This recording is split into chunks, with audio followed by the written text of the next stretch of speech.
Welcome back to the verdict. Well, reactions are coming through the day after the big day where we held the first round of the general elections. How responsive will the authorities be? Those are some of the issues that we intend to gauge on the verdict today. But yes, we may have brought you some images concerning what went wrong with INEC office in Osun State. But now we've got the AIG Zone 11, Leye Oyebade, speaking on this particular matter.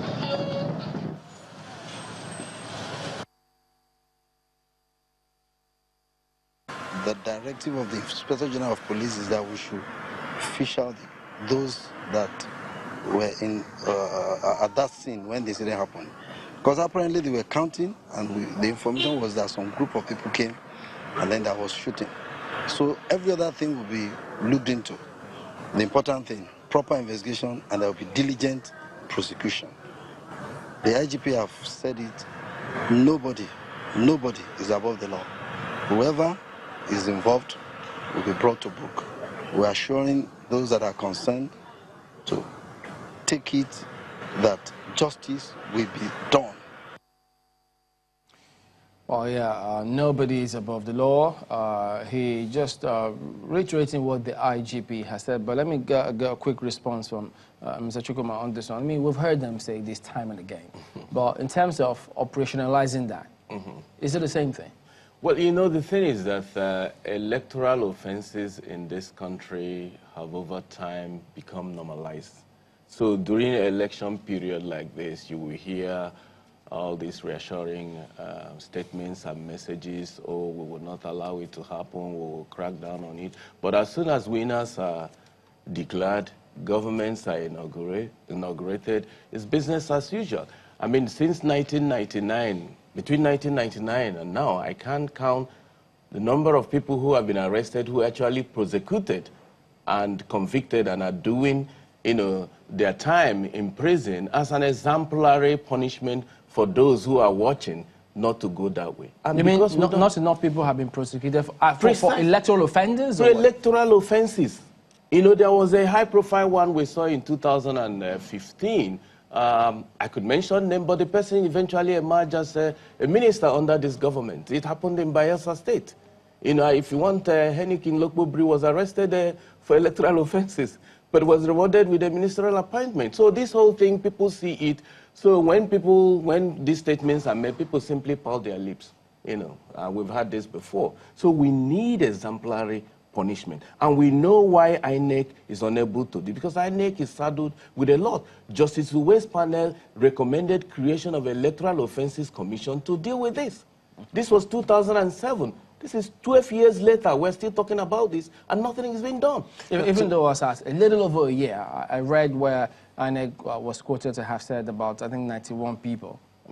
They've been dealt with as a result of electoral offenses. But you say that may be insignificant. In through the court process, where they publicized, where people know about it, because this is what you use to set examples.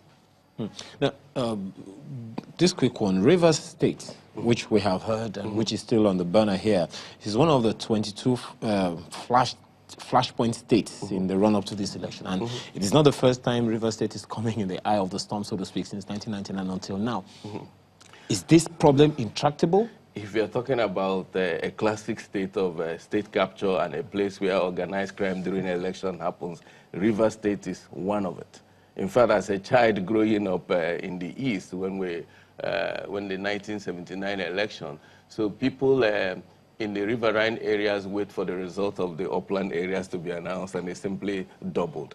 So it's one particular state, and there are several of them in states where you have the creeks and the riverine areas where, for one thing or the other, again, essentially logistics, because you need effective deployment of law enforcement, both through land and sea and boats and all of that, that will enable them to go into those areas and make sure that law and order is restored. So in the absence of these, again, logistics that the law enforcement agencies need to do their work, I don't think much can be done. But we knew it would happen. We knew 22 states. That's the survey that Clean did, pre-election security threat assessment. Yes. Yeah, we know all the states, they are there. The red states, they're there.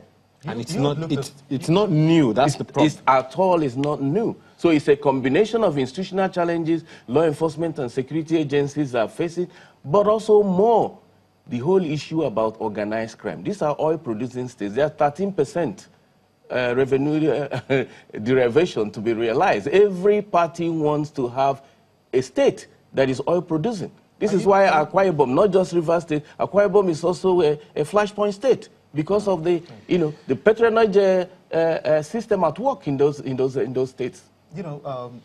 In trying to classify what you mean by those states that could be, really engulfed in violence during elections, some people believe that there is ample representation of violence in states that are on the opposition side, and that these are the states where those attacks on ballot boxes and scaring people away from voting is taking place.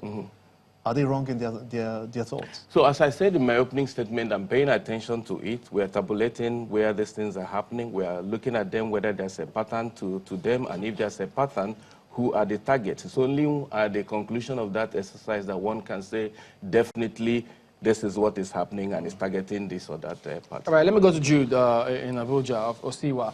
Now, I wonder what you expect, because having listened to the AIG Zone 11 while he spoke about the directive of the IGP and the context with which the materials, that process was disrupted. Now, he says the results were being counted.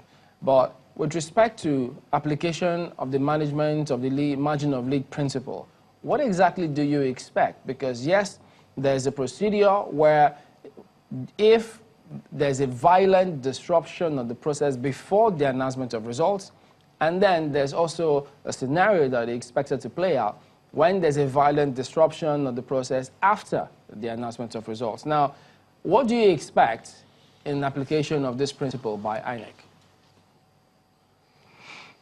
Thank you, Chamberlain. I think one question we need to ask is who benefits from the burning down of INEC's office in Osun?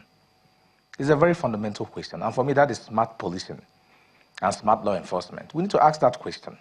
Who is going to benefit from this burning down? Because this principle which INEC has espoused, is understandable that you can't keep doing rerun elections in every part of the country if it doesn't have any effect in the total outcome of votes. So that is understandable.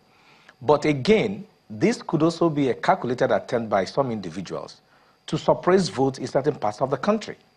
And we know that there is the senatorial election, there is a House of Reps election, and of course, this margin of win principle will have to play out in those ones. In the presidential election, if the gap between the leading candidates is more than the number of votes in this area, then of course nobody's going to do a rerun or a fresh election for them. But again, it is not the same when you do a rerun, because then you realize that all the attention of everybody in the country goes to that place. And of course, if there been shooting, there is burning down of building, it might also deter a lot of people from coming out to vote. So the question we need to ask ourselves exactly is who are benefiting from this violence? And if you ask that question and find the answers, we should do something about it. Just from what Innocent has said about the history of violence in Rivers State, I am not sure that all of us in this country will claim that we don't know who are the principal dramatics personnel in Rivers State. What have we done to them as a country to say that this madness, this violence needs to stop? And so as long as we keep looking the other way, as long as we're in this system in this country where politicians feel that, everything in election is a fair game, we'll keep having this problem. At the end of the day, nobody gets punished. And the trick is simple. People will do anything to get across the finish line because they know as soon as they get across, the institution of the state is then deployed in their protection. So if we're not able to break that pattern, if we're not able to break that chain, we will keep having this kind of problem. And the anointing is that since yesterday, 25 Nigerians have died. none of the political parties have said anything about it. None of them. People are just dying, and the so-called people who are supposed to vote into power are showing the level of indifference and insensitivity that beggars belief. So I personally, I think that what is happening in this country is that we are normalizing criminality. Just like Innocent said, election has become such a major criminal enterprise where anything goes as long as you win the election.